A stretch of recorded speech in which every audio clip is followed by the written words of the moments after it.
Hey everyone, welcome back to the channel. Thanks for tuning in for another video.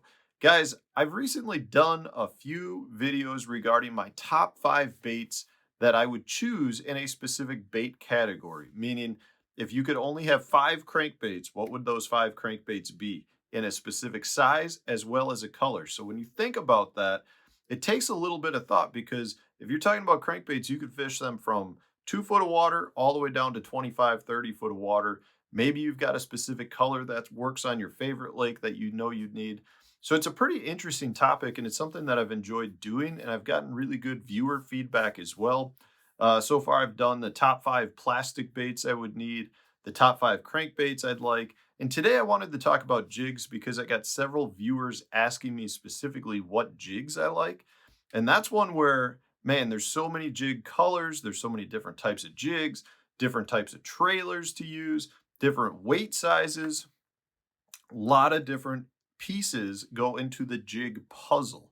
So I'm going to give you my top 5 jigs to hopefully kind of work me from shallow to deep, all the different things I run into. So when I say these are my top 5 jigs, these would be the top 5 jigs, the specific bait, the specific size, specific trailer, specific color that I would choose if you gave me 5 jigs, meaning these are the 5 that I would choose. Now, before I do share those with you, I want to point out a couple of things. If you're interested in purchasing these, please use my Tackle Warehouse affiliate link. A tiny percentage of that comes back to the channel, which I then use to creating more content to hopefully help everyone catch more fish. So it's very much appreciated. Those of you that have been using the Tackle Warehouse link, thank you so much. For those of you that are thinking about purchasing tackle, please consider using my Tackle Warehouse link, which I'll put in the video description for you.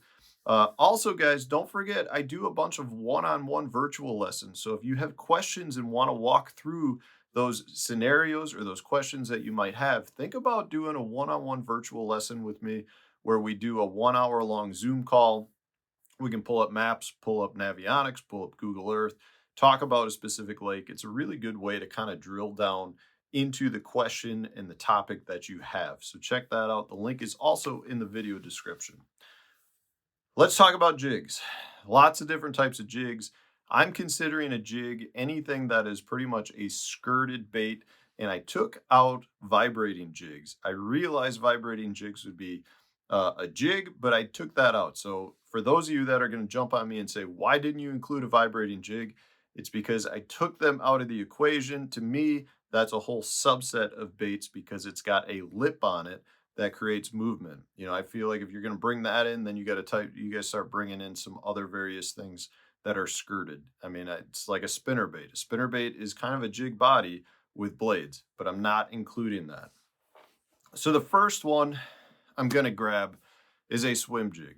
A swim jig to me is one of the most versatile jigs out there. It's one of the most versatile baits that we use as bass anglers. It's a bait that you can throw into the gnarliest of cover and you can fish it down into 20, 30 feet of water. So it's a bait I would definitely have to grab. It's probably the single most effective bait that I've had throughout my career in the upper Midwest region. I've cashed a lot of good checks on it down south and all over the place. I probably won more money on it than any other bait, to be honest with you. And the majority of those wins slash check cashings have come on this one right here.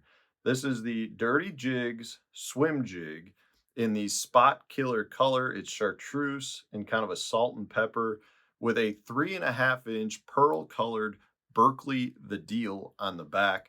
To me, this is one of the most dominating baits I have in my arsenal. I feel like I'm at one with this bait. I know when to use it, know when to not use it, and I just generate strikes with it. When you talk about having a confidence bait, this setup right here is one of my absolute favorite baits. And if you said, Matt, you can only have 5 baits tied on at all, this would definitely be one of them. And that sounds like a good video topic. But I would not pass up on this. Couple of things I want to point out. This color, the spot killer color, is dominant for smallmouth as well as spotted bass. They love these. The trailer on it, don't forget largemouth eat it as well. It's a shad colored pattern, but there's something about that little bit of chartreuse that really triggers spotted bass and smallmouth to love this color. The trailer on it, I've talked about the Berkeley the Deal a lot in the past.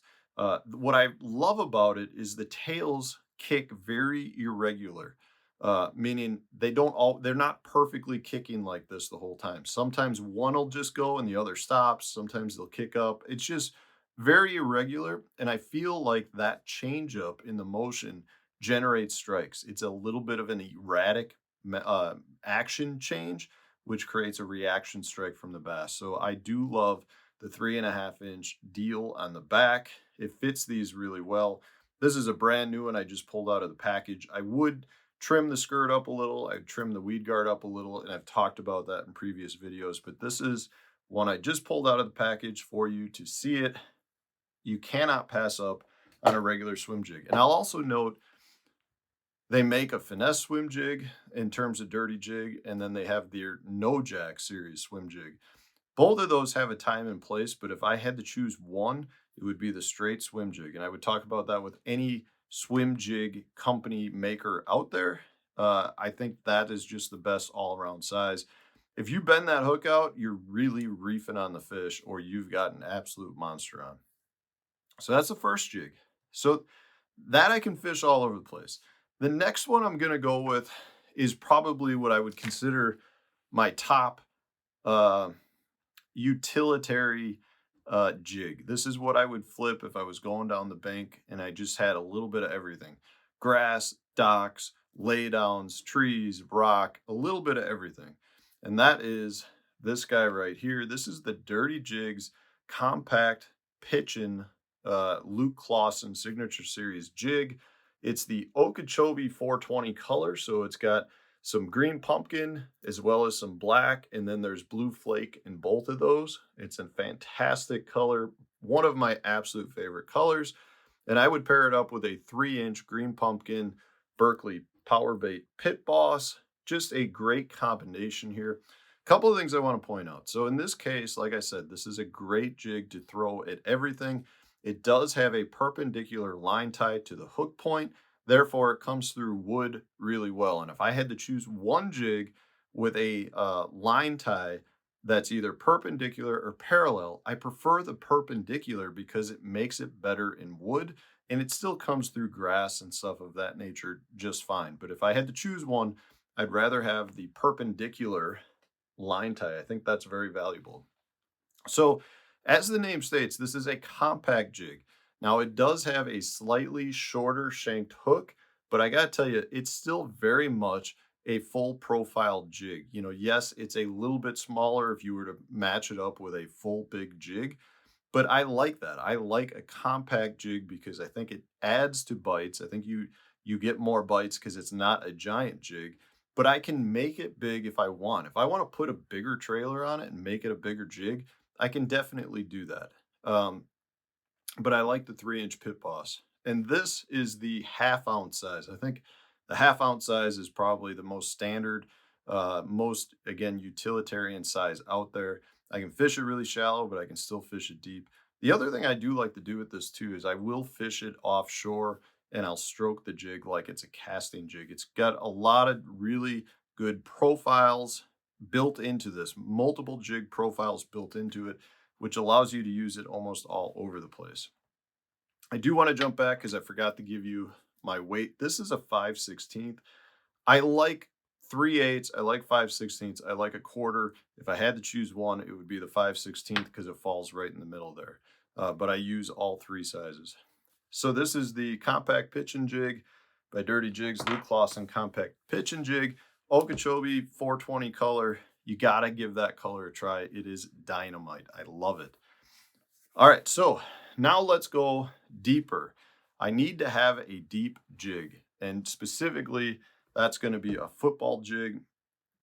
Uh, you know, to me, I know I don't feel like the football jig gets used as much as it used to. When you're talking about offshore ledge fishing, you're talking about a lot of new baits that have come into place. The jig, the football jig, used to be one of the best ledge baits out there. I still think it's one of the best ones out there. It just gets a lot less usage. So I gotta have one, but I almost like it more as an exploratory bait, meaning I like to fish it fast, I like to cover water, and I like to feel what the bottom is. And a football jig allows you to do that. So the specifics on this is a 3/4 ounce. This is the tour level skirted football jig by Dirty Jigs in the Okeechobee Craw color. So it's a green pumpkin, electric blue mixture. Again, I just love I love mixing green and blues together in skirts. I feel like those work really well, but I do like the lighter electric blue for fishing deeper. And then in this case, I've got a Labatt colored Berkeley power bait chigger craw. And when I'm fishing a football jig, I like craw flappers for a couple of reasons. I feel like it does a good job at mimicking crayfish, which is one of the things the fish are feeding on. But you're generally fishing deeper, and a lot of times you don't have the same sunlight penetration when you're fishing deeper as you do when you're shallow. So having a little bit of kicker motion creates vibration, helps the fish find that bait when it's down there. And the trigger craw works great on the back of this. Plus, it's a heavy jig. It's a 3/4 ounce jig. So you're when you're dragging it along, you have enough motion and power behind your bait to get the legs to kick just fine. Really good setup here. The Labatt Blues, a great color with that silver flake mixed in, which gives it a little bit of a bait fish imitation as well. But I gotta have a deep jig in my selection. It's one of those things that's just really important. I'm filming a video. I will be there in 2 minutes.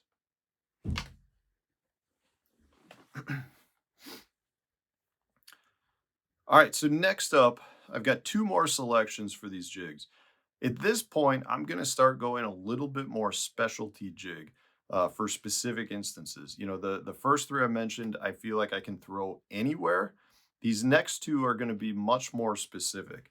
The first one I talk about on the channel quite a bit, and this is a Kitech casting jig. It's a tungsten head, and in this case, I've got it paired up with a 3-inch Berkeley Pit Boss on the back. Uh, this is the green pumpkin color in both series. It's a 1/2 ounce jig. I have removed the weed guard because I do that a lot on these. And the reason I need this jig in my top 5 is it's a tungsten head. And when I'm fishing rock, if I'm fishing ledges, if I'm fishing stair step rocks, or I'm fishing, say, just a riprap bank, I love tungsten because it creates a completely different sound than the lead head. I truly feel like I generate a lot more bites from a tungsten jig than I do from a lead head jig when I'm fishing rock specifically.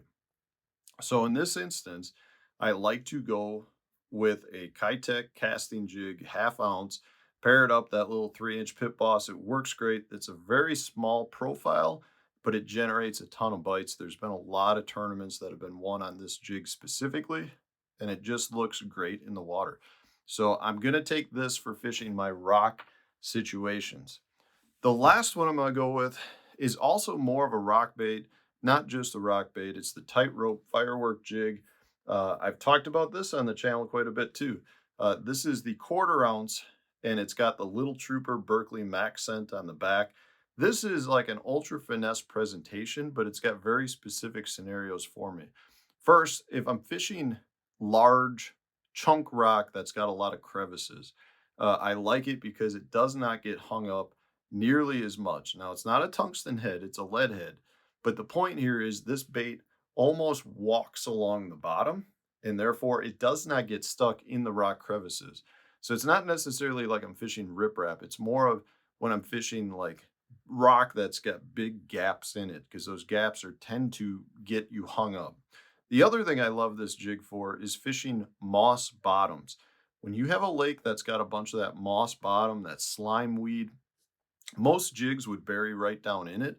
Because you're talking about a jig that's got a 90-degree jig hook on it, a light wire weed guard, and this skirt is tied so tight with the hand-tied wire, it ends up allowing your bait, like I just said, it walks over the top. It does not get balled up in the slime weed.